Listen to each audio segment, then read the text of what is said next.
గాను ప్రేమించినటువంటి మా ప్రియ పరలోకపు తండ్రి, మీ ఉన్నతమైన మీ ఘనమైన నామానికి వందనాలు, స్తోత్రాలు.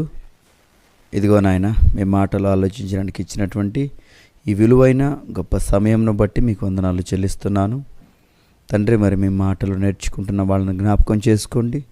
వాళ్ళు చక్కగా నేర్చుకొని లోకంలోనికి వెళ్ళి నాయన ఉన్నది ఉన్నట్లు చెప్పడానికి గల సహాయమును దయచేయండి తండ్రి. మరి నేను మాట్లాడబోతుండగా చక్కగా మాట్లాడిన ఆయన మీ మాటలు వివరించే గొప్ప భాగ్యాన్ని మీరు నాకు దయచేయండి. వింటున్న వారు కూడా శ్రద్ధగా నాయన మీ మాటలు వినడానికి వినగలిగే చెవులను వారికి దయచేస్తారని నమ్ముతూ ఈ ప్రార్థన యేసుక్రీస్తు నామములో మీకు సమర్పిస్తున్నాను తండ్రి, ఆమేన్. క్రీస్తునందు ప్రియులందరికీ ప్రభు అయిన యేసుక్రీస్తు నామములో శుభాభివందనములు. ప్రియులారా, మరి ఈరోజు మనము ఆలోచిస్తున్నటువంటి అంశము లేదా పాఠము బ్యాచిలర్ ఆఫ్ బైబిల్ థియాలజీలో 2వ సంవత్సరంలో మరి ఏర్పాటు చేయబడిన పాఠం ఉభయార్థ సాధక ఉపకారిణి క్రైస్తవుల అదృశ్య వినాశిని. మరొకసారి చెప్తున్నానండి, ఉభయార్థ సాధక ఉపకారిణి క్రైస్తవుల అదృశ్య వినాశిని.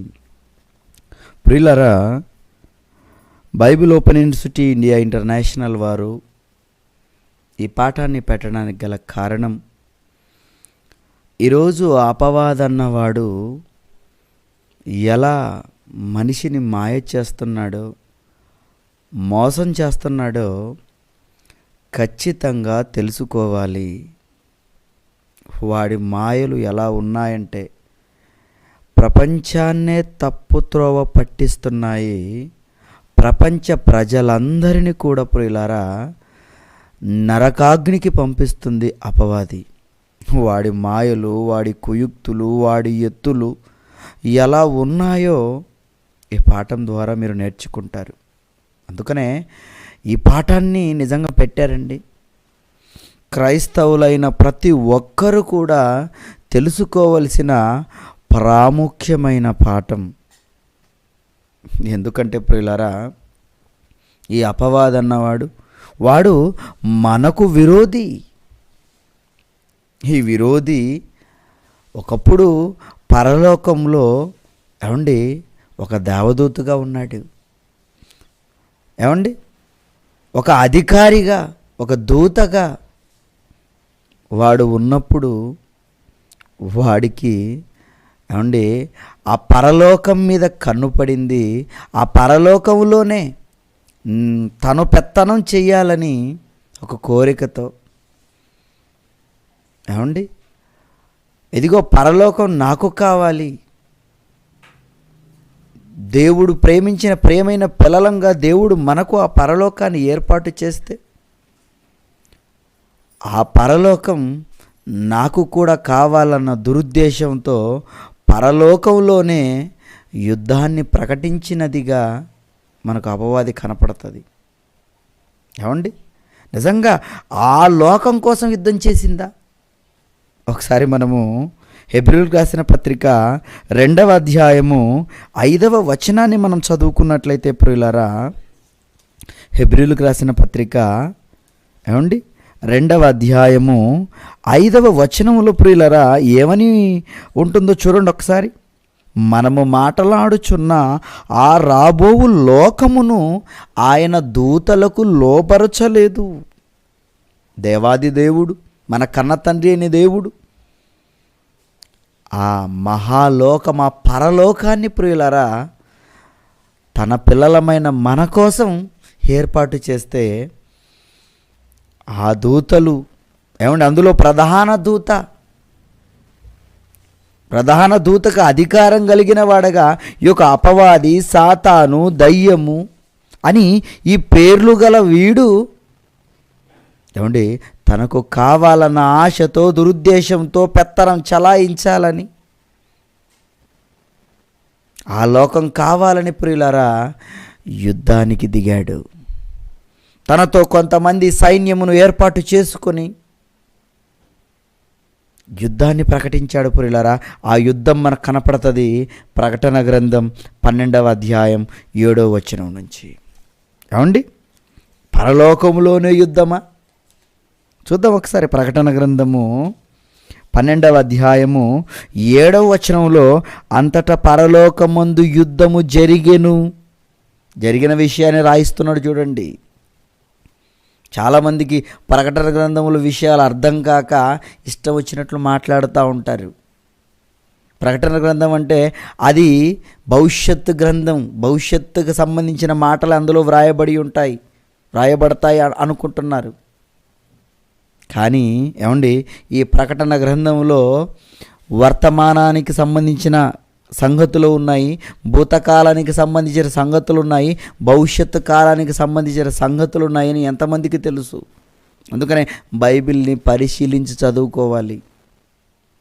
ఏమండి, ఇక్కడ ఏమని వ్రాయబడుతుంది చూడండి, అంతటా పరలోకమందు యుద్ధము జరిగెను అంటే జరిగిపోయిన విషయాన్ని రాయిస్తున్నాడు. ఏమండి, ఏం జరిగిందంటే యుద్ధము జరిగెను, మిఖాయేలును అతని దూతలను ఆ ఘటసర్పముతో యుద్ధము చేయవలెనని ఉండగా ఆ ఘటసర్పమును దాని దూతలను యుద్ధము చేసిరి గాని అది గెలవలేకపోయిందట. చూడండి, యుద్ధం చేసింది కానీ గెలవలేకపోయింది. ఆ యొక్క అపవాదికి దాని దూతలకు చోటు దక్కలేదు ప్రియులారా. అలా చోటు దక్కలేదు, దానికి అక్కడ స్థలం లేదిక, అది త్రోయబడింది. ఇక పరలోకము నుండి నెట్టివేశాడు. అందుకని అది ఎక్కడికి త్రోయబడింది? అది భూమి మీదకు త్రోయబడింది. అందుకని అది భూమి మీద నుండి ఏమండి కిందకు త్రోయబడుతున్నప్పుడు 12వ వచనంలో మాట్లాడుతూ అక్కడే, అందుచేత పరలోకమా, పరలోక నివాసులారా ఉత్సహించుడు, ఇదిగో మీ దగ్గర నుంచి ఇదిగో ఆ యొక్క దురుద్దేశాలు, ఏమండి చెడ్డ ఆలోచనలు కలిగి ఉన్న ఆ అపవాదిని, వాడి వెంట ఉన్న దూతలను గెంటేశాను, మీరు హ్యాపీగా ఉండండి. ఏమండి, పరలోకమా, పరలోక నివాసులారా ఉత్సహించుడి అని వాళ్ళను ఉత్సహించమని చెబుతూ ఇప్పుడు భూమి గురించి చెబుతున్నాడు చూడండి. భూమి, సముద్రమా మీకు శ్రమ. ఎందుకు భూమి సముద్రానికి శ్రమ? ఎందుకంటే వాడు వచ్చేసాడు ఇక భూమి మీదకి. ఇప్పుడు మీరు అలర్ట్గా ఉండండి.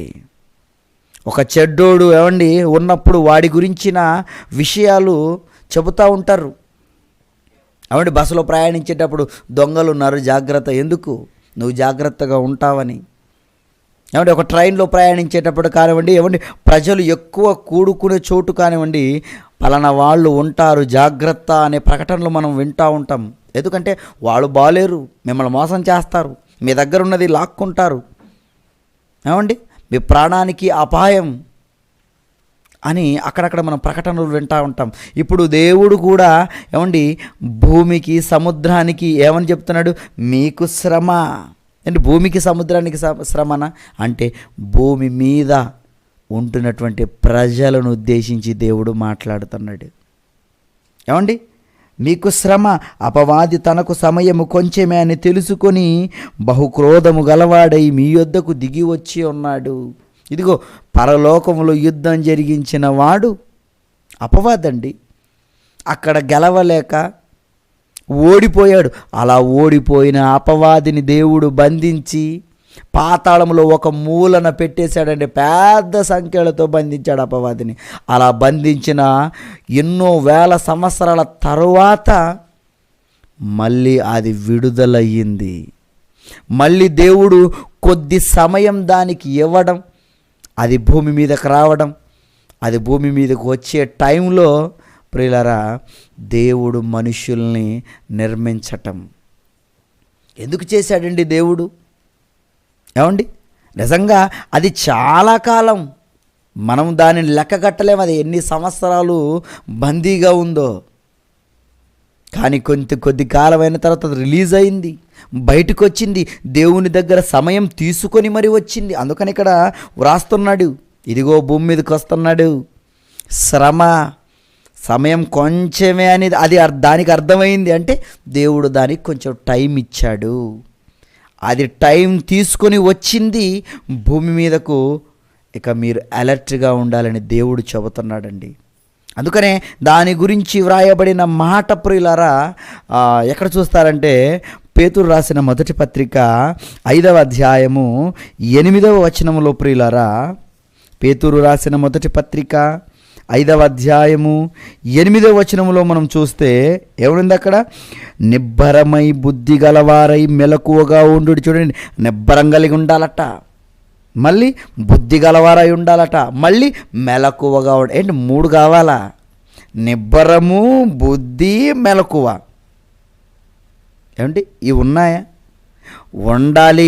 మెలకువగా ఉండాలి, బుద్ధి కలిగి ఉండాలి, నిబ్బరం కలిగి ఉండాలి. ఈ మాటలు ఎప్పుడు ప్రయోగిస్తారు మీరు చెప్పండి? చాలా డేంజర్ జోన్లో ఉన్నప్పుడు, చాలా అపాయకరమైన పరిస్థితుల్లోనికి మనుషులు వెళ్ళిపోతున్నప్పుడు, ఇదిగో జాగ్రత్త. ఏమండి, మీరు కష్టాల్లో పడిపోతారు, ఇబ్బందుల్లో పడిపోతారు. మెలకువగా ఉండండి, నిబ్బరంగా ఉండండి, బుద్ధి కలిగి ఉండండి. ఏమండి ఈ మాటలు చెబుతున్నారంటే ఎందుకండి ఈ మాటలు చెబుతున్నాడు? ఏం అపాయం ఉందంటే ఆ అపాయం ఏదో కాదు, మీ విరోధి అయిన అపవాది. విరోధట. ఎవరికి విరోధి? మీ విరోధి. ఏమండి ఈరోజు మనుషులందరి విరోధండి. ఈరోజు ఎవడో విరోధి. ఎవరయ్యా విరోధి అంటే పాకిస్తాన్ భారతదేశానికి విరోధి. ఏమండి, లేకపోతే ఈ దేశానికి మరొక దేశం విరోధి. ఏమండి ఒక రాష్ట్రానికి ఇంకో రాష్ట్రం విరోధి. ఒక ఊరికి ఇంకో ఊరు విరోధి. అలాగే ఒక కులానికి మరో కులం విరోధి. ఏమండి ఒక కుటుంబానికి మరో కుటుంబం విరోధి. ఒక వ్యక్తికి మరో వ్యక్తి విరోధి. ఇవి విరోధులు అనుకుంటున్నారు ఈరోజు మనుషులు. కానీ వీళ్ళు కాదు విరోధులు. నీ అసలు సిసలైన ఎనిమి, విరోధి ఎవరో తెలుసా? శత్రువు ఎవరో తెలుసా? అపవాది. నువ్వు మెలకువగా ఉంటున్నావా? బుద్ధి కలిగి నడుచుకుంటున్నావా? నిబ్బరం కలిగి ఉంటున్నావా? ఎవరండి ఉంటున్నారు? ఏమండి వాడు మాత్రం ఏమండి మీ విరోధి అయిన అపవాది గర్జించు సింహము వలె ఎవరిని మృంగుదునా అని వెదకుతూ తిరుగుచున్నాడు. వాడు మాత్రం టైం లేకుండా నిన్ను ఏ గ్యాప్ దొరికితే నిన్ను కొట్టేద్దామా అని, ఏమండి నిన్ను తినేయడానికి, నిన్ను చంపేయడానికి, నిన్ను తనలో బంధించుకోవటానికి, నిన్ను పాడు చేయడానికి, దేవునికి దూరం చేయటానికి వాడు రెడీగా నీ మీద పన్నాగాలు పన్నుతుంటే నువ్వేం చేస్తున్నావు? ఏమండి శత్రువు అన్నవాడు రెడీగా ఉన్నప్పుడు మరి నువ్వు వాడికి దొరికిపోతున్నావా? వాడి వలలో నువ్వు పడిపోతున్నావా? పడిపోయావా? పడిపోయారండి అందరూ. ఏమండి అపవాదన్నవాడు, శత్రువు అన్నవాడు వచ్చేసాడు. ఎక్కడికి వచ్చేసాడు? ఎవడో ఏమండి మీ ఊరు వస్తాను, మీ ఇంటికి వస్తాను, మీ నట్టింటికి వస్తాను, మీ దగ్గరకు వస్తే మిమ్మల్ని చంపేస్తానంటే వాడికి భయపడుతున్నారా? కానీ అపవాది ఎక్కడికి వచ్చాడో తెలుసా? మీ దేశం వచ్చాడు, మీ రాష్ట్రం వచ్చాడు, మీ ఊరు వచ్చాడు, మీ కుటుంబానికి వచ్చాడు, మీ కుటుంబంలో ఉన్న నీ దగ్గరకు వచ్చాడు, నీలోకి ప్రవేశించాడు. వాడెక్కడో ఊరి చివరన లేడండి. వాడు మీ కుటుంబంలో ఉన్న మీ దగ్గరకు వచ్చేసాడు. అందుకనే దెస్సలోనికలకు రాసిన 2వ పత్రిక 2వ అధ్యాయము 4వ వచనములో వాడి గురించి మాట్లాడుతూ ఎవరిని మాట్లాడుతున్నాడు చూడండి. దెస్సలోనికలకు రాసిన 2వ పత్రిక 2వ అధ్యాయము 4వ వచనంలో ఏమండి ఏది దేవుడు అనబడునో, ఏది పూజింపబడునో దానికంతటికి పైగా వాడు తన్ను తానే హెచ్చించుకొనుచు, తాను దేవుడనని తన్ను కనపరుచుకొనుచు దేవుని ఆలయములో కూర్చుండును. ఎవరయ్యా దేవుని ఆలయం? నువ్వే కదా దేవుని ఆలయము. నీలోనే కూర్చున్నాడట. చూడండి వాడు నీలో కూర్చుండటానికి నీ దగ్గరకు వచ్చేసేటట్టు చూడండి. ఎవరికండి వాడి గురించి అర్థమైంది? ఎక్కడో వాడు బయట ఉన్నాడు అనుకుంటున్నారు, ఎక్కడో ఊరవతలు ఉన్నాడు అనుకుంటున్నారు, ఎక్కడో శ్మశానాలలో ఉన్నాడు అనుకుంటున్నారు, మా పక్కూరులో ఉన్నాడు అనుకుంటున్నారు. కానీ వాడు నీ ఇంటికి వచ్చి నీలో ఉన్నాడు. ఏమండి అపవాదండి ఎవరిలోకి వచ్చాడు? నీలోకి వచ్చి నీలో ఉన్నాడు. నువ్వేమో నాలో వాడు లేడనుకుంటున్నారు.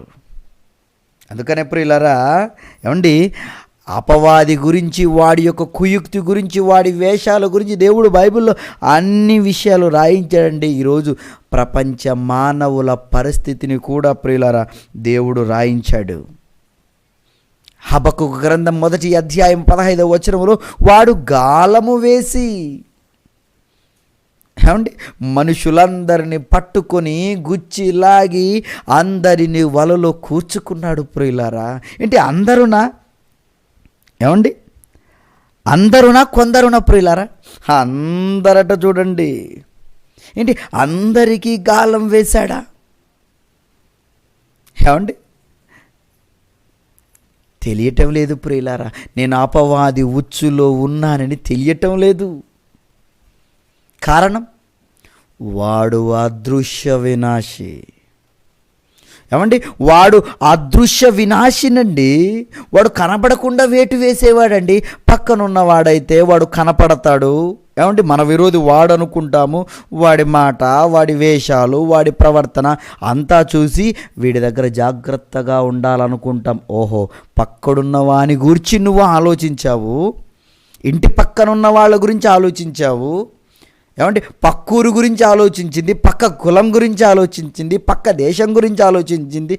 నీలో ఉన్నవాడే నీలోకి వచ్చేసాడు. వాడు నీలో ఉన్నాడు.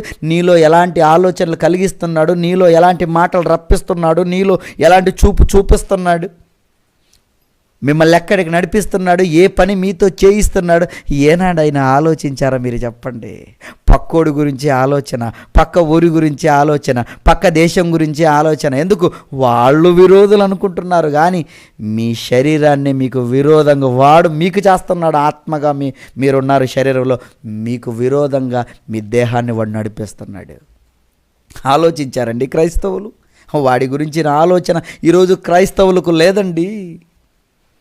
తెలుసుకోవాలి ప్రియులారా, వాడు అందరినీ లాగేశాడటండి, తన వలలో గుచ్చుకున్నాడటండి. వాడు గంతులు వేసి సంతోషపడుతున్నాడటండి, నాకు దొరికిపోయారని. కానీ క్రైస్తవులు మాత్రం అపవాదుంది, జాగ్రత్త. సాతానున్నాడు, జాగ్రత్త. వాడి ఎత్తులు, వాడి పై ఎత్తులు చాలా డేంజర్గా ఉంటాయి, జాగ్రత్త అని పాఠాలు చెప్పుకుంటున్నారు, పాఠాలు వింటున్నారు. కానీ వాళ్ళు తమను తాము ఆలోచించుకోలేకపోతున్నారు, నేను ఏమైనా ఉచ్చులో ఉన్నానేమో అని. ఏమండి, ఇది ఎలా ఉందంటే, ఒక తల్లి పక్షి నేర్పిందట. చాలాసార్లు విన్నారు. ఏమండి, పాఠానికి అవసరం కనుక చెబుతున్నాను. తల్లి పక్షి చెప్పిందట పిల్ల పక్షులతో, ఇదిగోనమ్మా, చాలా డేంజర్గా వాళ్ళు వస్తారు, వాళ్ళు చాలా క్రూరమైన వాళ్ళు, నిన్ను పట్టుకోపోవడానికి వస్తారు. వాళ్ళు మామూలుగా రారమ్మా. వాళ్ళు ఎలా వస్తారంటే, ఇదిగో వేటగాడు వచ్చేటప్పుడు వాడు వేటగాడు వస్తాడు. ఏమండి, గింజలు వేస్తారు. ఏమండి, ఆ గింజలు చూసినప్పుడు మీరు తినేకి వెళ్ళిపోతారు. అప్పుడు మీ మీద వల వేస్తాడు, మిమ్మల్ని పట్టుకొని వెళ్ళిపోతాడు. జాగ్రత్తగా మీరు వినాలి అని పిల్ల పక్షులకు నేర్పింది. ఆ పిల్ల పక్షులు ఏం చేసాయి? అరే, అమ్మ చెప్పినవన్నీ జాగ్రత్తగా మనసులో ఉంచుకోవాలి. మనసులో ఉంచుకున్నాయి. అందుకనే వాటిని పాట రూపంలో పాడాయి. ఇదిగో అమ్మ చెప్పింది, నెంబర్ 1 వేటగాడు వస్తాడు, నెంబర్ 2 వాడు ఏం చేస్తాడు? గింజలు వేస్తాడు. తర్వాత గింజలు వేసిన తర్వాత నెంబర్ 4 వాడు వల వేస్తాడు.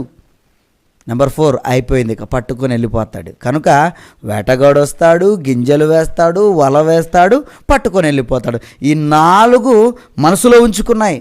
ఉంది మనసులో, ఏ లాభం? ఆచరణలో పెట్టలేకపోతే. వేటగాడు వచ్చాడట, చూశాయట, మళ్ళీ ఇవి పాట పాడుతాడట, వేటగాడు వస్తాడు అని. వాడు గింజలు వేశాడట, వెళ్ళి గింజలు తింటున్నాయట, మళ్ళీ అదే పాట. వేటగాడు వస్తాడు, గింజలు వేస్తాడు, తింటున్నాయి, మరి గింజలు వేస్తాడు అంటున్నాయి. వచ్చాడు, వల వేశాడు, పట్టుకొని వెళ్ళిపోతున్నాడు. వలలో ఉండి కూడా వేటగాడు వస్తాడు, గింజలు వేస్తాడు, వల వేస్తాడు, పట్టుకొని వెళ్ళిపోతాడు. ఆల్రెడీ పట్టుకొని వాడు గంతులు వేస్తున్నాడండి. ఇది నేటి ప్రపంచ పరిస్థితి ప్రియులారా, ప్రపంచ ప్రజల పరిస్థితి ఇది, క్రైస్తవులైనటువంటి వాళ్ళ పరిస్థితి ఇది. ఈరోజు అపవాది ఉచ్చులో ఉండి, అపవాది మాట్లాడినట్లు మాట్లాడుతూ, ఇదిగో అపవాది వస్తాడు, మమ్మల్ని పాడు చేస్తాడు, మమ్మల్ని పరలోకానికి వెళ్ళనివ్వకుండా చేస్తాడు. ఇవే కదండి ఈరోజు. తెలీదా వాక్యం? చెప్పండి. ఎవరికండి తెలీదు వాక్యం? అందరికీ తెలుసు వాక్యం. అందరూ చక్కగా బుద్ధిమంతుల్లా వింటారు, కానీ ఆచరణలో లేదు, పాటించటం విషయంలో లేదు.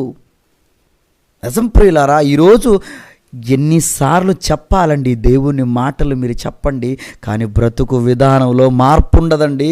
ఎలాగైతే ఆ పక్షులు గుడ్డిగా ఉన్నాయి మాటలు, ఏం లాభం? నేర్చుకున్నాయి పాట, పాడుతున్నాయి పాట, పాట పాడినంత మాత్రాన, ఆ మాటలు చెప్పినంత మాత్రాన, ఆ మాటలు మనసులో ఉన్నంత మాత్రాన వలలో చిక్కుకోలేదా? మీరు చెప్పండి. ఈరోజు క్రైస్తవుల పరిస్థితి కూడా అదేనండి. మనసులో ఉన్నాయి దేవుని మాటలు, కానీ ఏం లాభం? ఆ మాటల ప్రకారం బ్రతుకు లేదు, ఆ మాటల మీద ఆలోచన లేదు. వాడండి అపవాది కొడుతున్నాడు ప్రియులారా. వాడి ఆలోచనలు, వాడి ఎత్తులు వేరు. అందుకనే కొరింథీయులకు రాసిన 2వ పత్రిక 2వ అధ్యాయము 11వ వచనంలో ఏమని మాట్లాడుతున్నాడో ప్రియులారా చూడండి. పౌలు గారు కొరింథీయులకు రాసిన ఆ 2వ పత్రిక 2వ అధ్యాయము 11వ వచనంలో చివరి మాట, సాతాను తంత్రములను మనము ఎరుగని వారము కాము. సాతానట తంత్రములు గలదట. తంత్రములు అనగా మీరు ఎలా కొడితే, మిమ్మల్ని ఎక్కడ దెబ్బ తీయాలో నిజంగా దానికి అన్నీ తెలుసండి. ఆ తెలిసినవి మీకు తెలుసా? అపవాది ఏ వైపు నుండి కొడతాడో, అది ఎలా మనల్ని మాట్లాడిస్తుందో, ఎలా మనల్ని వెళ్ళేలా చేస్తుందో, ఎలా దేవునికి దూరం చేస్తుందో, దాని తంత్రములు మీకు తెలుసు అంటారా? మీరు చెప్పండి. కానీ ఆనాడు ప్రియులారా, సాతాను తంత్రములను తంత్రములను మనము ఎరుగని వారము కాము. మనకు అన్నీ తెలుసయ్యా. అది ఏ వైపు నుండి కొట్టినా మేము మెలకువతో ఉంటాము, బుద్ధి కలిగి ఉంటాము, అలర్ట్గా ఉంటామండి. మెలకువగా ఉన్నారా? మీరు మెలకువగా ఎప్పుడు ఉంటారో తెలుసా? దాని తంత్రములను మీరు తెలుసుకున్నప్పుడు. ఏంటండి దాని తంత్రములు? ఎలా ఉంటాయి దాని తంత్రములు? బైబిల్లో దాని తంత్రాలన్నీ దేవుడు రాసేసాడండి. అందుకనే ప్రకటన గ్రంథంలో మాట్లాడుతూ అపవాది యొక్క గూఢమైన రహస్యములు అంటాడు. అంటే అపవాదికి గూఢమైన రహస్యాలు కూడా ఉన్నాయి, అపవాదికి సంబంధించినవి. అవును, పైనే అపవాది గురించి ఆలోచిస్తే నీకేమర్థమవుతుంది? అపవాదివి చాలా లోతైన సంగతులు ఉన్నాయి. వాడి గురించి ఆలోచించాలంటే నువ్వు మనసు పెట్టి ఆలోచించాలి. వాడు నిన్ను ఎలా దెబ్బతీస్తాడో కనపడదు నీకు. వాడి ఉచ్చు కనపడదు. ఈరోజు పక్షులకి వేసే ఉచ్చు దానికి కనపడుతుంది ఏమో, కానీ అపవాది వేసే ఉచ్చు అది ఎలాంటి ఉచ్చు? ఏదో నీవు చూసేటట్టు వేస్తుంది అనుకుంటున్నారా? దానికి తెలుసు, మొత్తానికి నీకు ఏదో ఒక ఉచ్చెయ్యాలని దానికి తెలుసండి. మనుషుల్ని ఎలా కొడితే పడతాడో దానికి తెలుసు, దేంతో కొట్టాలి. కొంతమంది డబ్బుతో కొడితే, కొంతమంది డబ్బుతో కొడితే, కొంతమందిని ఆడవాళ్లతో కొడితే, కొంతమందిని పదవులతో కొడితే. దేవునికి దూరం చేయడానికి ఎన్నో అస్త్రాలండి. అస్త్రాలు లేకుండా అది ఏది చేయదు. ఎందుకంటే ఏ పక్షి అయినా పడాలంటే ఎర పెట్టాలి కదా. అందుకనే ఆమోసు గ్రంథంలో మాట్లాడుతూ ఆమోసు గ్రంథము 3వ అధ్యాయము 5వ మాటను మీరు ఒకసారి చదవండి. ఎంత గొప్ప మాట అండి. దేవుడు మనకు చెప్పేస్తున్నాడు చూడండి. ఆమోసు గ్రంథము 3వ అధ్యాయము 5వ వచనములో, భూమి మీద ఒకడును ఎరపెట్టకుండా పక్షి ఉరిలో చిక్కబడునా? ఎరపెట్టకుండా పక్షి చిక్కుతుందా వలలోకి? మరి పక్షి చిక్కాలంటే ఏం చేయాలి? ఎర పెట్టాలి. చేప దొరకాలనుకోండి, వేయాలి దానికి ఎర్ర, ఏదో ఒకటి వేయాలి. అప్పుడు దాన్ని చూసి అమ్మ బాబోయ్ నాకు దొరికేసింది అని వస్తుంది. అయిపోయింది, పడింది ఉరిలోనికి, గాలానికి. అపవాది కూడా అందరినీ గాలం వేసి వాడు తన వలలో కూర్చుకున్నాడంటే ఎర వేస్తున్నాడు ప్రియులారా. ఆ ఎర, దాని వెనకాల ఉన్న ఉరి కనపడటం లేదు ఈరోజు క్రైస్తవులకు. చూస్తున్నారంతే. దాని వెనకాల అపవాది హస్తం ఉందని, దాని దగ్గరకు వెళితే ఇక మేము మా గతి అంతే అని చూడటం లేదు ప్రియులారా. వాడి యొక్క ఉరిని, ఎరను మాత్రం చూస్తున్నారు.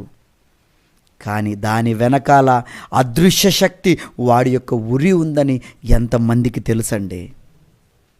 వాడి కుయుక్తులు, ఏమండి, వాని తంత్రములు ఎలా ఉంటాయో తెలుసా?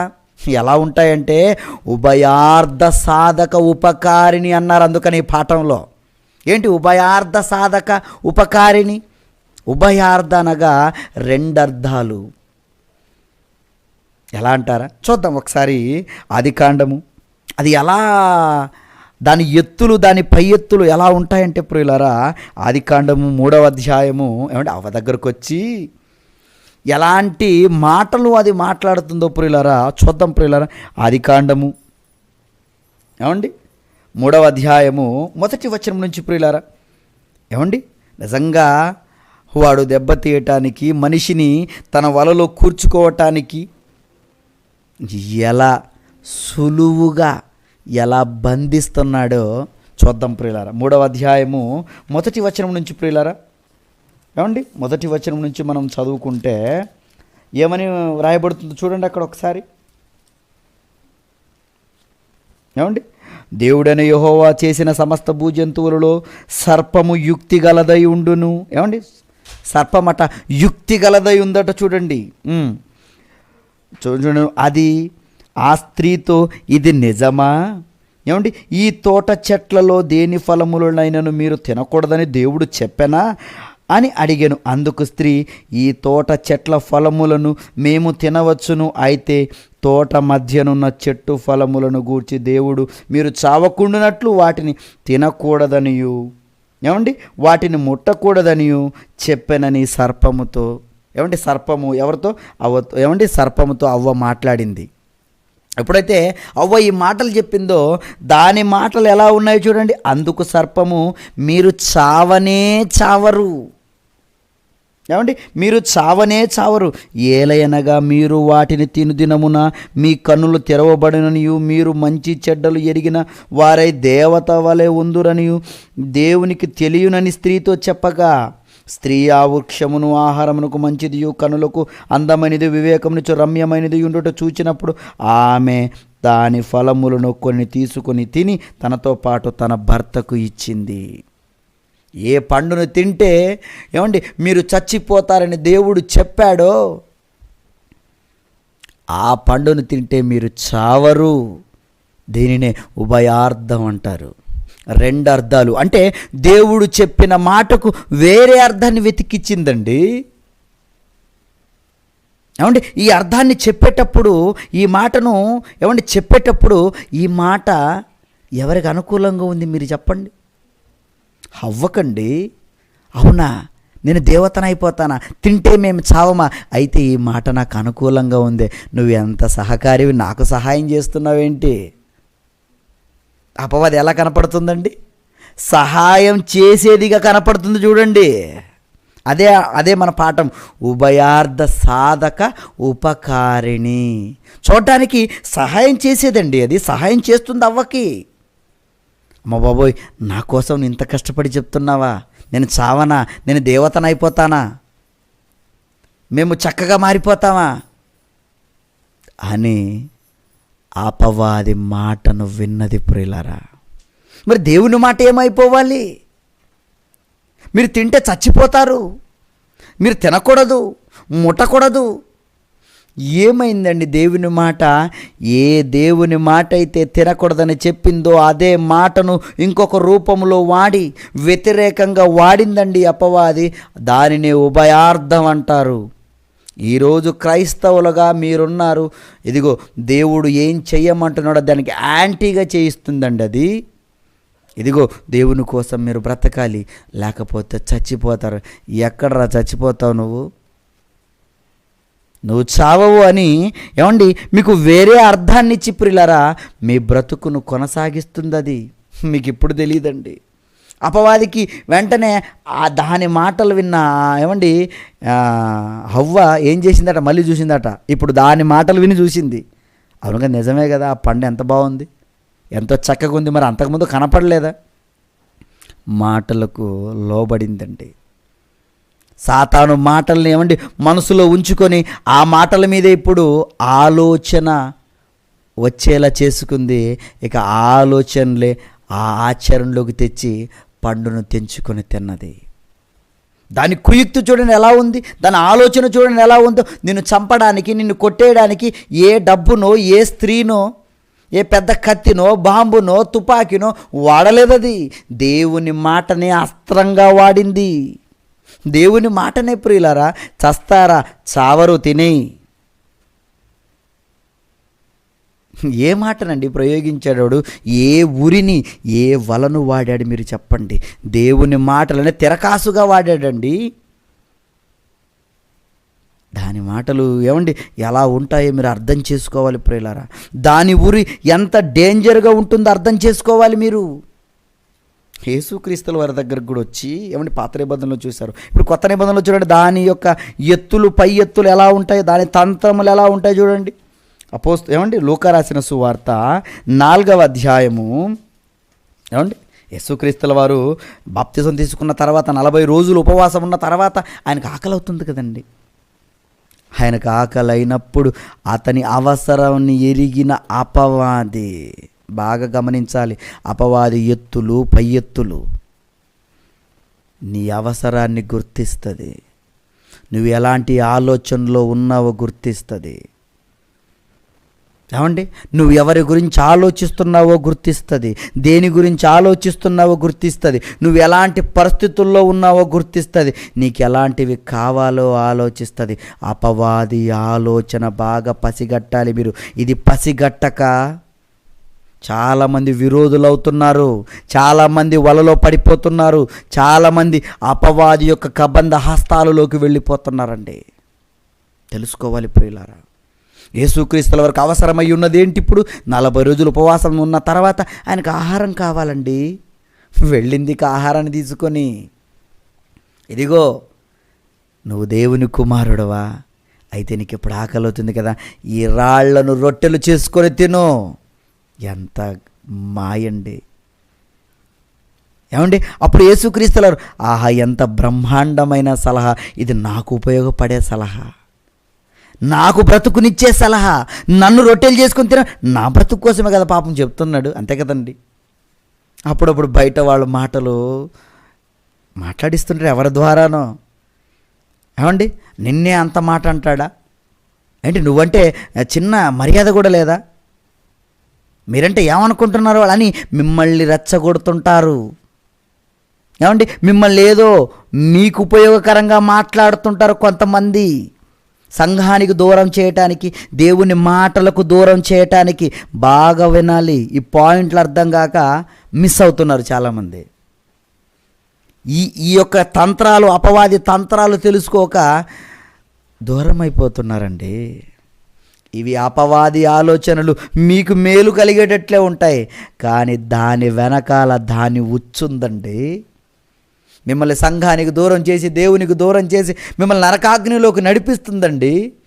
చాలామంది కుయుక్త పరులు దూరిపోయి, వాడు వేస్తున్నాడు ఎన్నో ఎత్తుగడలు, వాడు మీ దగ్గరకు వచ్చి మాట్లాడతాడు, ఏంటి మీకు ఉపయోగకరంగా మాట్లాడతాడు.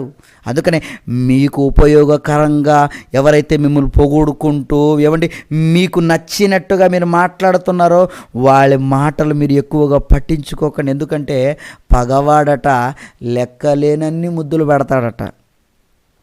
దేవుడు ఎప్పుడో రాయించాడండి. అందుకనే వాడు పగవాడయ్యా, నిన్ను మెప్పించటానికి, నువ్వు ఇదిగో సమాధాన పడటానికి, నిన్ను తన వైపు తిప్పుకోవడానికి ఎన్నో మాట్లాడతాడు. కానీ మాట్లాడవని కూడా తెలియదు, నాలో వాడుండి మాట్లాడిస్తున్నాడని. అందుకనే మెలకువ కలిగి ఉండండి అన్నాడండి. అపవాది ఎలాంటి ఎత్తులు అంటే చూడండి, యేసుక్రీస్తుల అవసరాన్ని గమనించిన అది వచ్చి రొట్టెలు చేసుకొని తిను. కానీ యేసుక్రీస్తుల జ్ఞాని కదండి, మెలకువగా ఉన్నాయన కదండి, బుద్ధిమంతుడు కదండి. ఆయన మాట్లాడుతూ ఏమని మాట్లాడి తెలుసా? నీకు తెలుసు మనిషి రొట్టె వలన బ్రతుకుతాడని, కానీ నాకేం తెలుసో తెలుసా? దేవుని నోట నుండి వచ్చు ప్రతి మాట వలన మనిషి బ్రతుకుతాడు. గెట్ లాస్ట్ అన్నాడు, గెట్ అవుట్ అన్నాడండి అపవాదిని. ఏమండి, మీరు ఇలా చెప్పగలరా? ఏమండి, దేవునికి దూరం కాకుండా ఉండడానికి ఎవరైనా మీ దగ్గరకు వచ్చి ఏమైనా మాటలు, మిమ్మల్ని మెప్పించే మాటలు, మీకు అవసరమైన మాటలు, భూ సంబంధమైన మాటలు మీతో చెప్పినప్పుడు మీరు ఈ మాటలు చెప్పగలరా? మీరు చెప్పండి. దేవుడు చూసుకుంటాడండి, దేవుడు తీర్పు తీరుస్తాడండి, నేనెంతటి వాడను అని మసలుకుంటున్నారా? అని సరిచేసుకుంటున్నారా? మీరు చెప్పండి. ఎవరండి ఈరోజు ప్రియులారా అపవాది యొక్క ఎత్తుగడలను ఆలోచించలేకపోతున్నారు? వాడు పాడు చేస్తున్నాడు, నీకు ఉపయోగకరంగా నీకు అనిపించవచ్చు, కానీ దాని వెనకాల దాని ఉచ్చు. యేసుక్రీస్తులో ఇదిగో దాని ఉచ్చును కనిపెట్టాడంటే కారణం ఆయన మదిలో వాక్యం ఉంది, ఆయన మనసులో వాక్యం ఉంది, దానిని ఆచరణలోకి పెట్టాడు. ఎలా? ఇదిగో దేవుని మాట వలన బ్రతుకుతారండి. దేవుని మాట వలన మనుషులు బ్రతుకుతారంటే ఖచ్చితంగా బ్రతుకుతారు ప్రియులారా. ఎందుకంటే ఒక మాట ఉంటుంది చూడండి, యెషయా గ్రంథంలో. ఏమండి, ఎక్కడ చూస్తారంటే ఏమండి, యెషయా గ్రంథంలో దేవుని మాట వలన బ్రతుకుదురు అని ఉంటుంది చూడండి. ఎంత చక్కగా ఉంటుందంటే ప్రియులారా ఆ మాట. ఏమండి, యెషయా గ్రంథము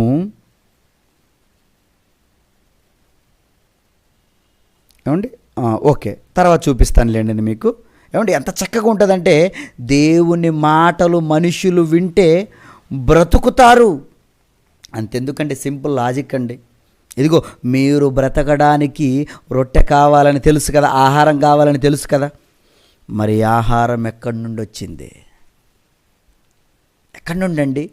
ఆయన మాట వలన వచ్చింది కాదా? మీరు చెప్పండి. అంటే ఆయన మాట వలన ఏమండి గింజలు, ఆ గింజలు ఏమండి చెట్లు, ఆ చెట్ల నుండి మనకు ఆహారం రావటం లేదా?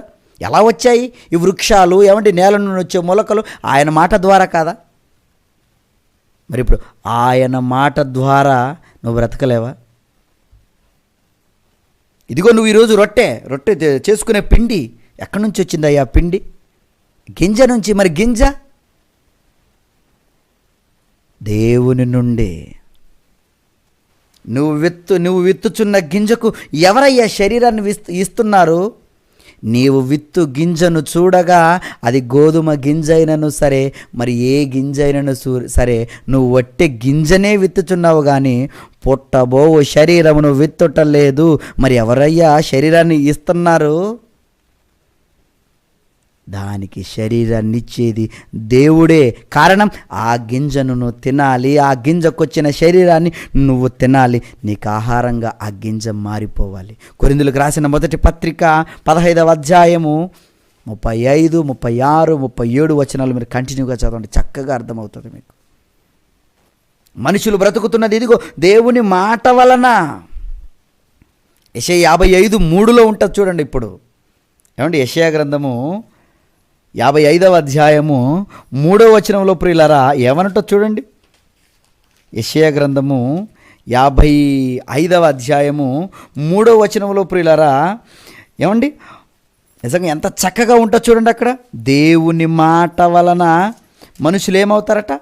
బ్రతుకుతారు. ఏమండి, చెవియొగ్గి నా యుద్ధకు రండి, మీరు వినిన ఎడల మీరు బ్రతుకుదురు.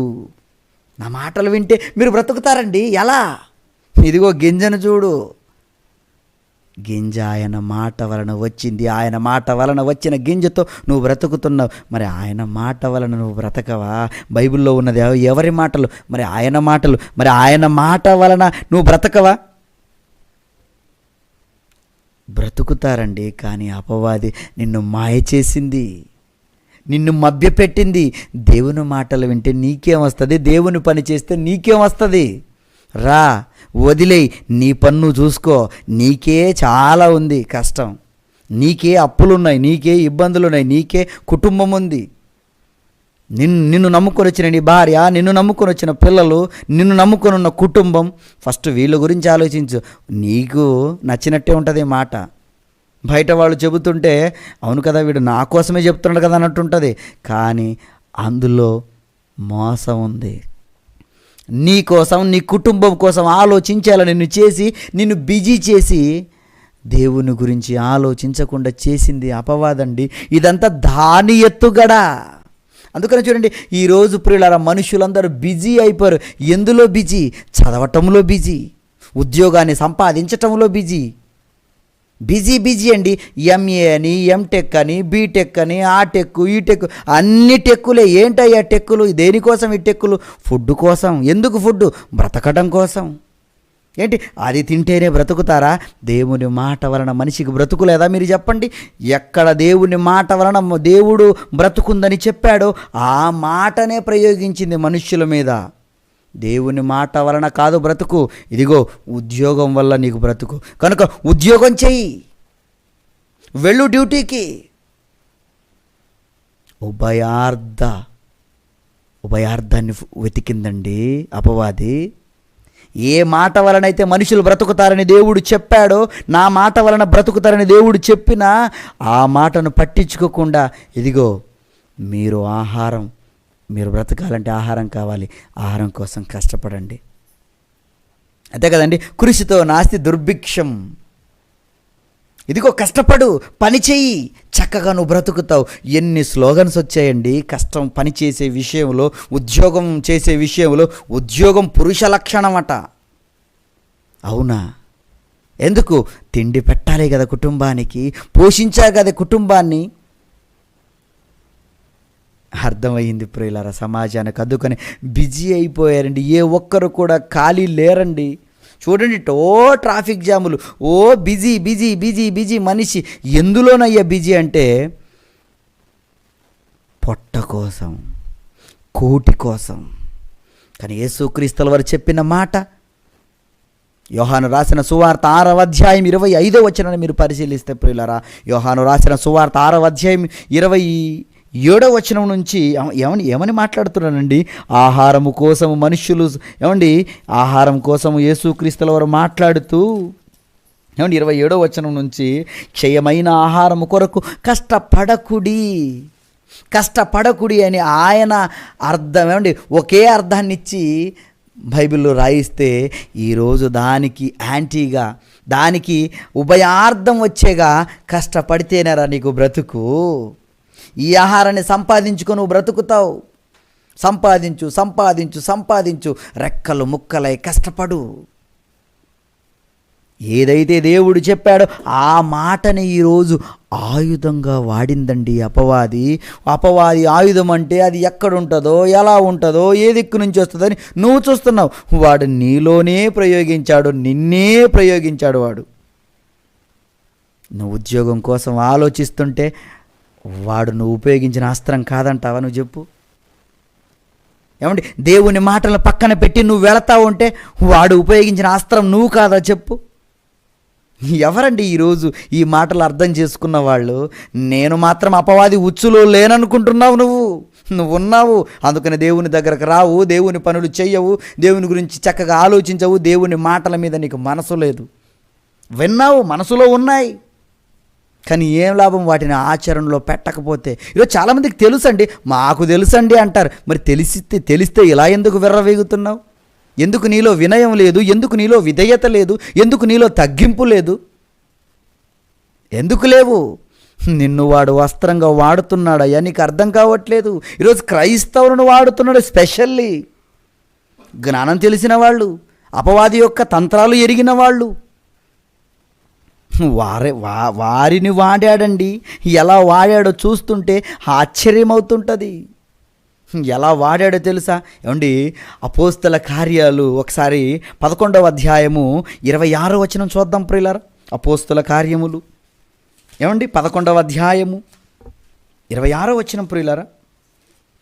అపోస్తల కార్యములు 11వ అధ్యాయము 26వ వచనంలో నుంచి మనం చదువుకుంటే ఏమంటో చూడండి. 26, వారు కలిసి 1 సంవత్సరం అంతయు సంఘములో ఉండి బహుజనులకు వాక్యమును బోధించిరి. మొట్టమొదట అంతియోకయలో శిష్యులు క్రైస్తవులనబడిరి. చాలా కష్టపడి, ఇబ్బందులు పడి వాక్యాన్ని సంవత్సరం బోధించారండి. చాలా ఇబ్బందులు. ఈరోజు ఉండే ఫెసిలిటీస్ ఆ రోజు లేవు కదా. ఒక దగ్గర నుంచి ఇంకో దగ్గరికి వెళ్ళాలంటే ఈరోజులాగా ప్రయాణాలు సుఖవంతంగా ఉన్నాయి? మీరు చెప్పండి. ఎంతో కష్టపడి ప్రయాణం చెయ్యాలి. ఏంటి, అడవుల్లో ప్రయాణం చేయాలి, కొండల గుండా ప్రయాణం చేయాలి, సొరంగ మార్గాల్లో నుండి ప్రయాణం చేయాలి. వాళ్ళ కష్టతరమైన ప్రయాణం ప్రియులారా, వాళ్ళ ఇబ్బందులు ఎన్నున్నాయి మీరు చెప్పండి.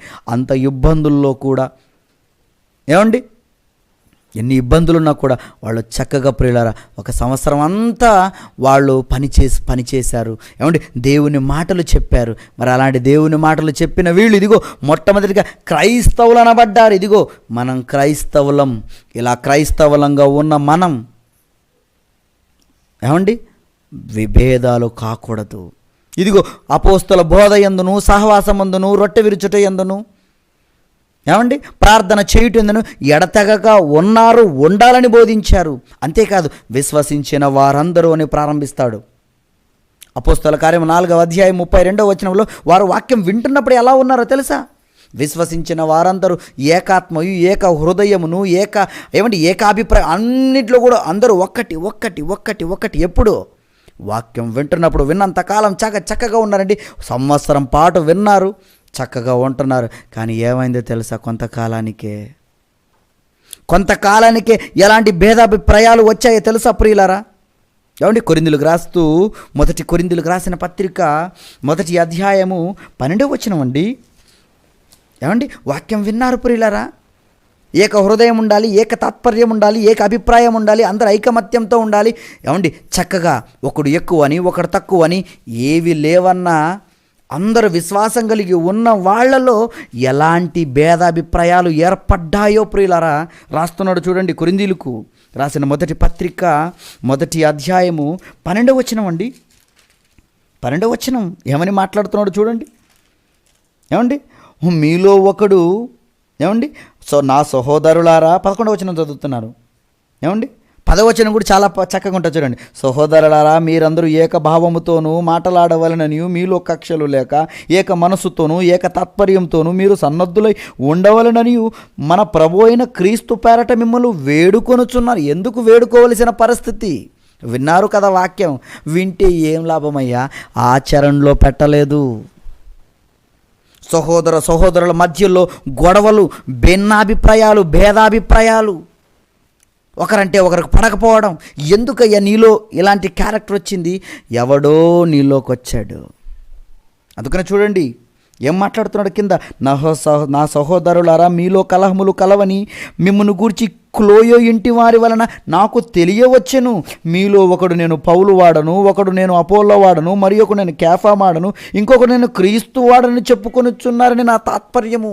నేను విని ఉన్న దానిని బట్టి మీరు ఎందుకయ్యా ఇలా విడిపోయారు? ఒకడేమో నేను పౌలు పార్టీ అంటున్నాడు, ఇంకోడేమో నేను కేఫా పార్టీ అంటున్నాడు, అంటే పేతురు పార్టీ అంటున్నాడు, ఇంకోడేమో నేను అపోలో పార్టీ అంటున్నాడు. ఏంటిది? నేను మీకేం ప్రకటించాము? మీ దగ్గర మేమందరము ఉండి సంవత్సరం వాక్యం ప్రకటించి మీరు క్రైస్తవులమని మేము చెప్పామే, మీరందరూ ఒక్కటి అని మీకు చెప్పామే. కానీ మీకు ఎవరయ్యా నేర్పారు ఇలా? నేను ఆ గ్రూపు, నేను ఈ గ్రూపు, నేను ఆ గ్రూపు వాళ్ళు వచ్చినప్పుడు నేను మాటలు వింటాను, నేను ఈ గ్రూపు చెందినవాడిని, ఆ సంఘం ఎత్తబడుతుంది, ఈ సంఘం ఎత్తబడదు. ఏంటండి ఈ పరిస్థితులు? మీరు చెప్పండి. దీని వెనకాల అదృశ్య వినాశిని ఉన్నాడు. దీని వెనకాల అదృశ్య వినాశిని అంటే వాడు అపవాది. వాడికి పని ఏముంది? పాడు చేయడమే పని. అందుకని ఈరోజు క్రైస్తవులు, ఏమండి మీరు ఎవరు? క్రైస్తవులండి. క్రైస్తవులు సరేనండి, మీరెవరు? అయ్యో క్రైస్తవులమండి. క్రైస్తవులైనా సరే ఉంటుంది కదండి. ఏంటది? సంఘం. ఏ సంఘం మీరు? ఏంటి ఏ సంఘం? సిఎస్ఐయా, ఆర్సీఎమ్మా, రోమన్ క్యాథలికా, ఏమండి బెత్తేస్తానా, మొత్తానికి బేతనీయనా? ఏ సంఘం మీది? అప్పుడు పలానాలా సంఘం అన్నప్పుడు కలిసిందనుకోండి, వీడు అదే సంఘానికి చెందినవాడు అనుకోండి, అయితే నువ్వు నేను ఒకటే, మనదొకటే బ్రదర్, ప్రైజ్ లార్డ్. అదే వ్యతిరేకంగా ఉందనుకోండి, ఓకే బ్రదర్ బాయ్. ఏమండి క్రైస్తవులకు అర్థమైంది? ఏమండి ఈరోజు ఈ సంఘం గ్రేటు, ఆ సంఘం గ్రేటు, మా సంఘంలో గొప్ప, మా సంఘం గొప్ప అని ఈరోజు ఇలా చెప్పుకుంటున్నారంటే దానికి కారణం అపవాది ప్రియులారా. వాడి ఎత్తులు ఎలా ఉంటాయో తెలుసా, వాడి కుయుక్తులు ఎలా ఉంటాయో తెలుసా. వాడు మొత్తానికి వాడే అదృశ్యుడు, వాడు వాయుమండల సంబంధికి అధిపతి. వాడు కనపడ్డు. మీలో గొడవలు పెట్టి, మీలో చిచ్చులు రేపి, నేను వాళ్ళ పార్టీ, నేను వీళ్ళ పార్టీ అని సహోదరుల మధ్య చిచ్చు పెట్టాడండి వాడు. ఎవరండి వాడి గురించి ఆలోచించారు? ఇదిగో నువ్వు ఈరోజు ఈ పాఠం వింటున్న నువ్వు ఆలోచించాలి. నీ వరకు నువ్వు ఎలా ఉన్నావు? వాక్య ప్రకారంగా నీ జీవితం ఉందా, లేకపోతే వాడి ఆలోచనలు ఏమైనా ఉన్నాయా? ఏమండి, క్రైస్తవులు ఎక్కడున్నాయండి చెప్పండి? ఏక తాత్పర్యం, ఏమండి, ఏకతత్వం, ఏకాభిప్రాయం ఎక్కడుందండి మీరు చెప్పండి? ఏకభావం ఉందా? ఏమండి, కక్షలు ఏమండి లేవా మీరు చెప్పండి? ఇలా క్రైస్తవులు చెడిపోవడానికి ప్రియులారా కారణం అపవాది. దేవుని మాటనే తెరకాసు ఏకభావంగా ఉన్నానన్నాడు, ఉండకూడదని వీడు చెప్పేశాడు. ఎలా? నీ దగ్గరకు వచ్చి, ఏంటి నువ్వు ఆ మాట మాట్లాడితే తప్పేముంది? మీ దగ్గరకు వచ్చి మీతో మాట్లాడుతుంటాడండి. నువ్వేం తప్పు మాట్లాడావు? నిన్ను అంతగా అన్నాడు, నువ్వు మాట్లాడకూడదా? నీకు మాట్లాడడానికి హక్కు లేదా? ఇలాగేనండి వాడు మీతో మాట్లాడేది. అప్పుడు మీరేమనుకుంటారు? అవును, నాకు సపోర్ట్గా మాట్లాడాడు ఇతను, నాకు ఇతను ఫ్రెండ్, అతడు విరోధి. అయిపోయింది నీలో, నీ పని అంతే, క్లోజ్ చేసేసింది, నువ్వు పడిపోయావు ఉచ్చులో. అపవాది ఎత్తుగడ ప్రియులారా. ప్రారంభ సంఘములోనే జ్ఞానుల దగ్గర మాటలు నేర్చుకున్న వాళ్ళ పరిస్థితులు ఎలా ఉన్నాయి చూడండి. ఒకడు నేను పౌలు వాడను, ఒకడు కేఫా వాడను, ఒకడు అపోల్లో వాడను. ఈ మాటలని దేవుడు రాయించాడంటే ప్రియులారా, ఈ కాలంలో మనం బుద్ధి కలిగి ఉండాలి, నిబ్బరం కలిగి ఉండాలి, మెలకువగా ఉండాలి, బుద్ధి కలిగి ఉండాలి. అలర్ట్గా ఉన్నాడండి వాడు, సింహంలాగా గర్జించే సింహం వల్ల ఎవరిని మరింగుదనని ఎప్పుడు వాడు తిరుగుతుంటే నువ్వు ఎప్పుడు ఇంట్లో ఉంటావు? నేను ఆల్రెడీ దేవుని దగ్గర ఉన్నాను, దేవుని మాటల్లో ఉన్నాను అని నువ్వున్నావు ఖాళీగా. వాడు మాత్రం ఒక్క క్షణం కూడా వెయిట్ చేయకుండా ప్రతి మనిషిని లాగేస్తున్నాడండి. ఈరోజు క్రైస్తవుల్లో అయితే వాడు ఎంత బాగా లాగాడో చూడండి. ఇదిగో వాక్యాన్ని తిప్పేశాడండి. అందుకని ఈరోజు ఎన్ని సంఘాలుగా అయిపోయాయి మీరు చూడండి. అందుకనే ఈ పాఠంలో మనం క్రైస్తవుల అదృశ్య వినాశిని అని పెట్టాం. క్రైస్తవులు పాడు చేశాడు వాడు. చూస్తారా ఇంకా ఎలా పాడు చేశాడు? ఒక్క సంఘాల విషయంలోనే కాదు, ఇంకా ఎన్ని విషయాల్లో వాడు పాడు చేశాడో ప్రియులారా. ఏమంటే చూద్దాం. ఎఫెస్సులకు రాసిన పత్రిక 4వ అధ్యాయము 5వ మాట అండి. ఎఫెస్సులకు రాసిన పత్రిక ఏమండి 4వ అధ్యాయము 5వ వచనం. ఏమండి, ప్రభువు ఒక్కడే. ఈరోజు ప్రభువు ఒక్కడే, యేసుక్రీస్తుడు ఒక్కడే, తండ్రి అనే దేవుడు ఒక్కడే, పరిశుద్ధాత్మ ఒక్కడంటే ఈ ముగ్గురు ఒకడే అంటాడు ఇతను. వాక్యాన్ని తిరగొట్టిందండి. లేదు, ముగ్గురు ఒక్కడే. ప్రభువు యేసుక్రీస్తు, ఈయనే తండ్రి అనే దేవుడు, ఆ పరిశుద్ధాత్మ దేవుడు, ఈయన తండ్రి అయిన దేవుడు. ఈయనే 3 అవతారాలు ఎత్తాడా? వాక్యాన్ని కలిపి చెరిపిందండి. కనపడటం లేదు ఈరోజు, మనిషికి కనపడటం లేదు. అందుకనే ఏమంటున్నాడు చూడండి, ప్రభువు ఒక్కడే, మనకు ఒక్కడే ఉన్నాడు. ఆయన తండ్రిగా లేడు, ఆయన పరిశుద్ధాత్మగా లేడు, ముగ్గురు వేరువేరుగా ఉన్నారు, ప్రభువు ఒక్కడే ఉన్నాడు. నెక్స్ట్, విశ్వాసం ఒక్కటే. విశ్వాసం కూడా ఒక్కటేనయ్యా. మీరేంటి, నీ విశ్వాసం నీది, నా విశ్వాసం నాది, ఏంటి గోల? విశ్వాసం కూడా ఒక్కటే. మరి ఇంకొకటి, బాప్తిస్మం ఒక్కటే. బాప్తిజం కూడా ఒకటే. మరి ఎందుకు ఒక్కటిగా లేదా బాప్తిజం? లేదండి. ఒకడేమో చిలకరిస్తాడు, ఒకడేమో జెండా గీత దూరం అంటాడు, ఇంకొకడేమో నీటిలో ముంచుతాడు. ఏమండి, రకరకాల బాప్తీసాలు ప్రియులారా. ఏంటి, బాప్తీసాల్లో కూడా చేంజేనా?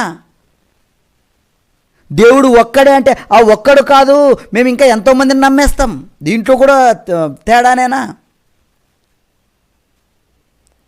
ఏమండి, ఎలా మార్చేస్తున్నాడు చూడండి. విశ్వాసం ఒక్కటేనా? లేదు, విశ్వాసం ఒక్కటే. ఎక్కడుంది ఒకటే విశ్వాసం? ఇలా అవుతుందంటే కారణం ప్రియులారా, ఈ క్రైస్తవుల అదృశ్య వినాశిని అపవాది ఉన్నాడు. వాని తంత్రములు మీరు ఎరగాలి. ఏమండి బాప్తీసం ఒకటే కదండి బాప్తీసం. ఎందుకండి ఈరోజు చిలకరిస్తున్నారు? మరి ఎందుకండి జెండా కింద దూరం అంటున్నారు? ఆనాడు బాప్తీసం చూడండి ఎలా ఉందో. బాప్తీసం ఒక్కటే అంటే ఆ బాప్తీసం ఎలా ఉందో చూడండి. ప్రారంభంలో ఎలా ఇచ్చారు బాప్తీసం? యోహాను రాసిన సువార్త 3వ అధ్యాయము 23వ వచనంలో, యోహాను రాసిన సువార్త ఏమండి 3వ అధ్యాయము 23వ వచనాన్ని మనం పరిశీలిస్తే 3:23 అండి. చూడండి అక్కడ ఏం చేస్తున్నారు? ఏమండి, సలీము దగ్గరనున్న ఐనోను స్థలమున నీళ్లు విస్తారముగా ఉండెను గనుక యోహాను కూడా అక్కడ బాప్తీసం ఇచ్చుచుండెను. ఏమండి, యేసుక్రీస్తుల వారు బాప్తీసం ఇస్తుంటే ఏమండి యోహాను కూడా బాప్తీసం ఎందుకు ఇస్తున్నారు? అక్కడ బాప్తీసాలంటే నీళ్లున్నాయి గనక ఇస్తున్నారు అంటున్నాడు. ఏంటి, నీళ్ళు ఇంట్లో లేవా? నీళ్ళు చెంబులో లేవా? గ్లాసులో లేవా? బాగా వినాలి. బాప్తి విషయంలో కూడా ఈరోజు క్రైస్తవ్యాన్ని పాడు చేసింది, నరకాగ్నికి పంపిస్తుంది. ఇదిగో అపవాది. వాడు కనపడటం లేదండి. ఏమండి, ఏమంటే నీళ్ళున్నాయి కనుక వాళ్ళు అక్కడ బాప్తీసం ఇస్తున్నారు. అలాగే మనకు తెలిసిన మాట అపోస్తల కార్యములు 8వ అధ్యాయము 38వ వచనం అండి. అపోస్తల కార్యములు 8వ అధ్యాయము 38వ వచనంలో ఫిలిప్పు గారు ఏమండి నపుంసకునికి ఇచ్చిన బాప్తీసం కూడా ఎలాంటిది చూడండి. 38.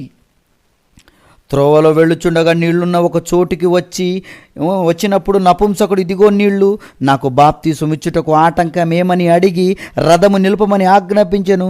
ఫిలిప్పు నపుంసకుడు ఇద్దరును నీళ్లలోకి దిగిరి. నీళ్లలోకి దిగారా? నీళ్ళు పైకి తీసుకొని వచ్చారా? నీళ్లలోకి దిగి బాప్తీసం తీసుకున్నారు. నువ్వేంటి చిలకరింపిస్తున్నావు బాప్తీస్మని? ఈరోజు క్రైస్తవులేంటి ఏమండి జెండా కింద దూరేయమంటున్నారు. ఏంటండి బాప్తీసం ఇలా అయిపోయింది? ఇంకొకడు బాప్తీసం వద్దు, అవసరమే లేదంటే, ఇదిగో ప్రభువు రక్షకుడని నీ నోటితో ఒప్పుకుంటే చాలు నువ్వు రక్షణ పొందేశావు. అర్థమైందా? దేవుని మాటల్ని చూపించి వాటికి విరోధంగా నేను బ్రతికేలా చేసి దాన్ని ఉభయార్థం అన్నారు. అందుకనే ఈ ఉభయార్థ సాధక ఉపకారిని ఇదిగో ఈ సాతాను నీకు ఉపకారం చేసేదిగా ఉంటుంది, కానీ వాడు నిన్ను నరకాగ్నిలోకి నెట్టేస్తున్నాడు. ఈరోజు క్రైస్తవులకు ప్రియులరా, వాడు ఉపకారినిగా ఉంటున్నాడు, కానీ వాడు మీకు కనపడకుండా మీ గొంతుకు వస్తున్నాడండి. వాక్య ప్రకారంగా మిమ్మల్ని ఉండలేకుండా చేశాడు. వాక్యంలో చూడండి, మీరు వాక్య ప్రకారంగా ఉన్నారా? వాక్య ప్రకారం మీ బాప్తిస్మం ఉందా? మీ ప్రార్థన ఉందా? మీరు నమ్ముకున్న దేవుడు ఉన్నాడా? మీ విశ్వాసం ఉందా? ఎక్కడండి ఈరోజు లేవండి, పొంతన లేదు. తండ్రి కుమారుల పరిశుద్ధాత్మ విషయంలో ఒక్కటిగా లేరు, ఏమంటే విశ్వాస విషయంలో ఒక్కటిగా లేరు, బాప్తిస్మ విషయంలో ఒక్కటిగా లేరు. ఎక్కడున్నారండి వీళ్ళు? ఒక్కటిగా మీరు చెప్పండి. దానికి కారణం ప్రియులారా, అపవాది తిరగొట్టాడు. దేవుని మాటనే వాడి ఏమండి వేరే విధంగా నీకు లాభకరంగా, నీకు ఉపయోగకరంగా, నీకేదో పనికొచ్చేదిలా నీకు అనిపించేలా చేసి నిన్ను మోసం చేసింది అపవాది ప్రియులారా. కనుక వాడి ఎత్తులతో చాలా జాగ్రత్త కలిగి ఉండాలి. ఎంత జాగ్రత్త కలిగి ఉండాలంటే, యేసుక్రీస్తుల వారి దగ్గర ఒక శిష్యుడు ఉన్నాడండి, బ్రహ్మాండమైన శిష్యుడు. ఏదొచ్చిన ముందు ఆయన ఆపుకునేవాడు కదా, అడిగేవాడు. ఎవరాయన? పేతురు గారు.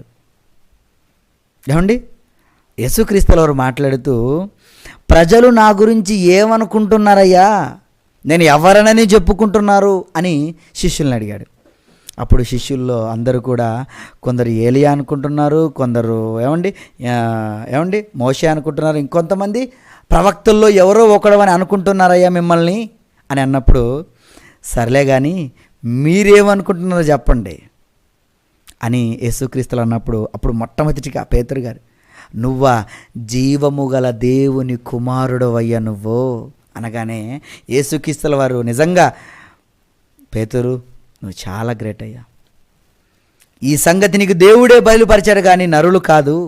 ఇదిగో పరలోకపు రాజ్యపు తాళపు చెవులు నీకు ఇస్తున్నాను, ఇదిగో నీ బండ మీద నేను సంఘాన్ని కడతాను అని ప్రియులారా పరలోకపు రాజ్యపు తాళపు చెవులు పట్టుకున్నటువంటి ఎవరు? పేతురు గారు. అలా కిందకి వెళ్ళిపోతే చూద్దాం ఒకసారి ఆ మాటలు. అలా కిందకి వెళ్ళిపోతే మత్తయి రాసిన సువార్త 16వ అధ్యాయము, ఏమండి మత్తయి రాసిన సువార్త 16వ అధ్యాయము, ఏమండి ఇప్పటివరకు నేను చెప్పిన మాటలు 14 నుంచి ఏమండి 20 వరకు ఉంటాయండి. 19, 20 ఆ పరలోక రాజ్యపు తాళపులు ఇచ్చే వరకు. కానీ 21 నుంచి ఏమైందో తెలుసా? 21 నుంచి యేసుక్రీస్తులు ఏమని చెప్తున్నాడంటే, అప్పటి నుండి తాను యెరూషలేమునకు వెళ్ళి పెద్దల చేతను ప్రధాన యాజకుల చేతను శాస్త్రుల చేతను అనేక హింసలు పొంది చంపబడి 3వ దినమును లేచుట అగత్యమని తన శిష్యులకు తెలియజేయ మొదలుపెట్టెను. చూడండి ఇక్కడ యేసుక్రీస్తులు ఏం చెప్తున్నాడు? అదంతా అయిపోయింది, పరలోక రాజ్యపు తాళపు చెవులు ఇచ్చేది అయిపోయింది, నువ్వు చాలా మంచిగా చేస్తున్నావయ్యా, నువ్వు చాలా బాగా నమ్మేవయ్యా అని పేతురు గారికి చెప్పి, ఇక ఆ మాటలు చెప్పిన తర్వాత యేసుక్రీస్తులు ఏం చెప్పాడంటే, ఇక నేను యెరూషలేముకి వెళతాను, అక్కడ నన్ను పట్టుకుంటారు, హింసిస్తారు, చంపేస్తారని అతను చెప్తున్నప్పుడు ఏమండి పేతురు గారు ఏమంటున్నాడు చూడండి. అప్పుడు 22వ వచనంలో, పేతురు ఆయన చేయి పట్టుకొని, ప్రభువా అది నీకు దూరమగుగాక, అది నీకెన్నడను కలుగదని ఆయనను గద్దింపసాగెను. ఏంటి నువ్వు కష్టాలు పడతావా? నువ్వు ఇబ్బంది పడుతున్నావా? నీకు కన్నీళ్ళ, నీకు ఇబ్బందులా? అవన్నీ నీకు ఉండకూడదు, నీకు దూరమవునుగాక అంటున్నాడు చూడండి. ఇక్కడ బాగా ఆలోచించాలి. ఏమండి యేసుక్రీస్తుల వారికి మేలు కలిగే మాట ఇది కాదా? మీరు చెప్పండి. ఏమండి ఇది కాదా? మీకు ఇబ్బందులు, మీకు కష్టాలు, మీకు సమస్యలు మీకున్నప్పుడు అప్పుడు అపవాది మాట ఎలా ఉంటుంది తెలుసా? ఎందుకు ఈ కష్టాలు, ఎందుకు ఈ కన్నీళ్ళు, ఎందుకు ఈ బాధ? అందులో ఉన్నందుకే కదా, అక్కడ పోయినందుకే కదా నీకు ఈ మాటలు, అక్కడ ఉన్నందుకే కదా నీకు సమస్యలు వచ్చేయి. నీకు అనిపిస్తుంది, ఓహో నా మంచి కొరకు వీడు చెప్తున్నాడు అనిపిస్తుంది. కానీ అక్కడ చెబుతున్నది యేసుక్రీస్తుల వారు మంచి కోసమా? మీరు ఆలోచించండి. అప్పుడు యేసుక్రీస్తుల వారు ఏమంటున్నాడు చూడండి. అయితే ఆయన పేతురు వైపు తిరిగి, సాతానా నా వెనుక పొమ్ము, నీవు నాకు అభ్యంతర కారణమై ఉన్నావు. ఏంటి పేతురు గారిలో ఉన్నది సాతానా, మరి యేసుక్రీస్తు సపోర్ట్గా మాట్లాడింది ఈరోజు నీకు సపోర్ట్గా మాట్లాడుతుందయ్యా.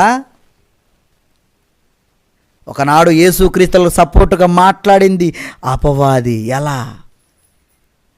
నీకు అది దూరం అవునుగాక. ఎన్నటికి ఏమండి యేసుక్రీస్తులో ప్రాణం పెట్టడానికే కదండి వచ్చాడు, మన కొరకు చనిపోవడానికి వచ్చాడు కదండి. అది నీకు దూరం అవునుగాక, అది ఎన్నటికి నీకు కలుగదని ఆయనతో చెప్తున్నాడు చూడండి. నీకెన్నడు నువ్వు ఎప్పుడు కూడా ఇలా చేద్దాం అంటే మనుషులకి ఎవరు రక్షణ రాకూడదని దాని ఉద్దేశం, దాని యొక్క అంతరం, దాని తంత్రం. అర్థమైందా దాని తంత్రం? ఈరోజు నీకు అర్థమైందా? యేసుక్రీస్తులకు ఆనాడు అర్థమైంది. అందుకనే వెళ్ళిపో, నా ప్రాణాలు కాపాడతావా? నా ప్రాణం కాపాడడం వెనక నా ఆత్మ నరకానికి వెళ్ళిపోతుంది, ప్రజలకు మోక్షం రాదు. అంతుందా కుట్ర? మీకు అర్థమవుతుందా? ఈరోజు క్రైస్తవుల ఏమండి వినాశిని, ఇదిగో అదృశ్య వినాశిని పని చేస్తుంది. ఎలాగో తెలుసా? ఇలాగేనండి. వాని ఎత్తులు ఎలా ఉన్నాయో తెలుసా?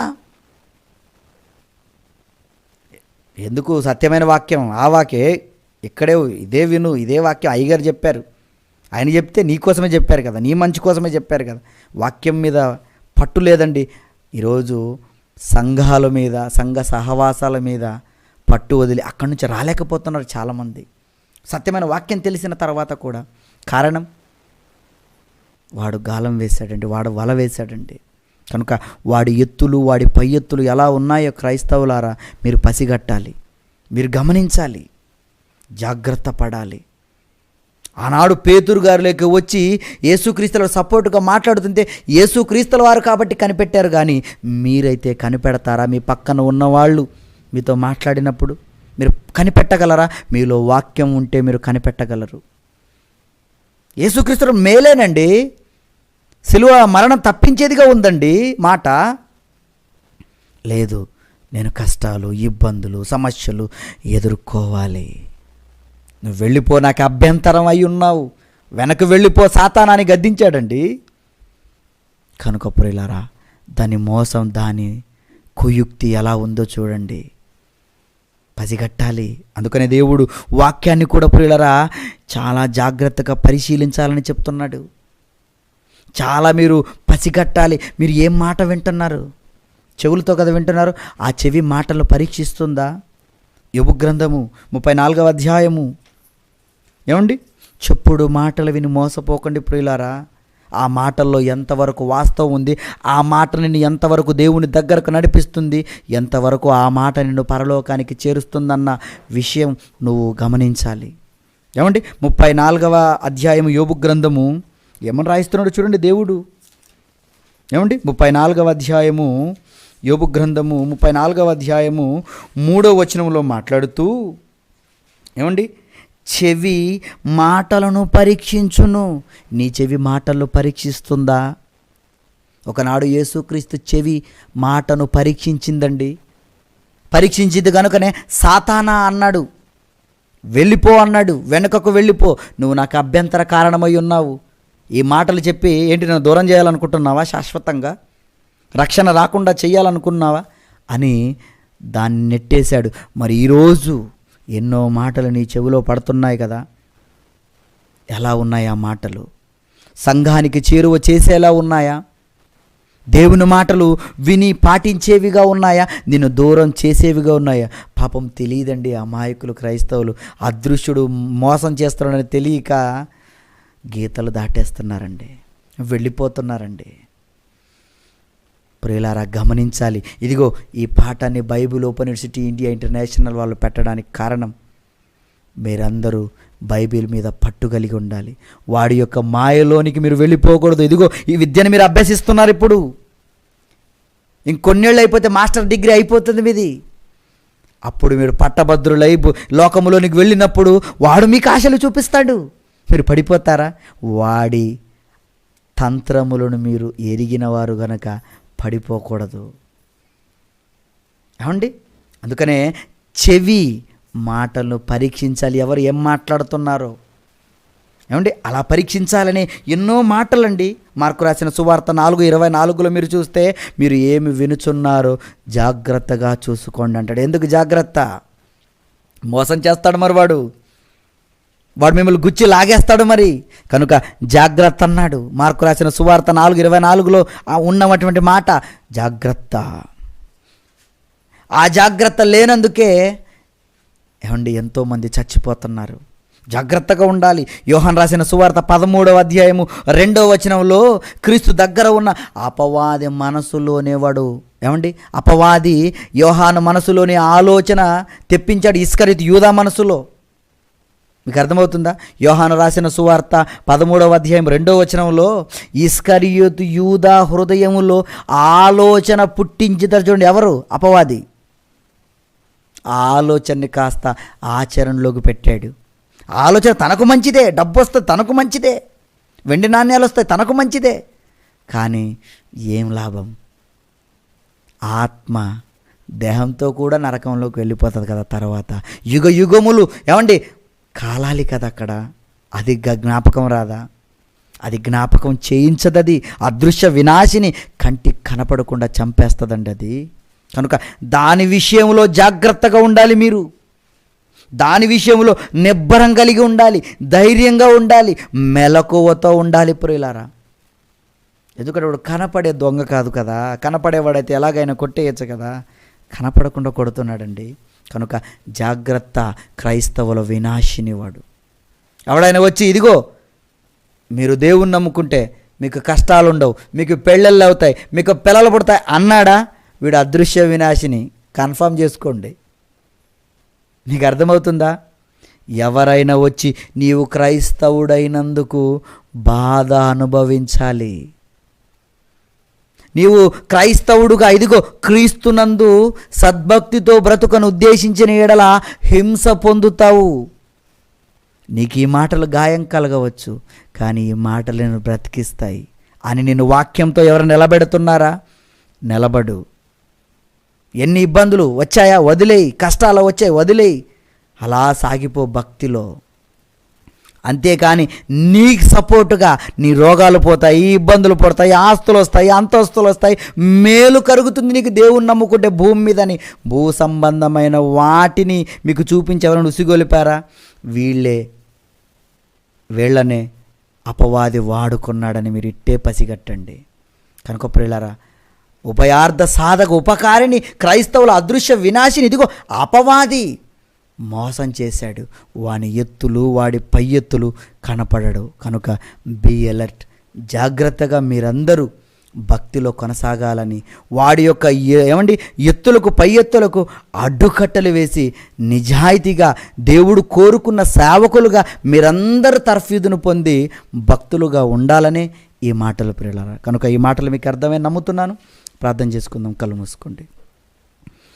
మమ్మల్ని ఎంతగానో ప్రేమించిన మా ప్రియ పరలోకపు తండ్రి, మీ ఉన్నతమైన మీ ఘనమైన నామానికి వందనాలు.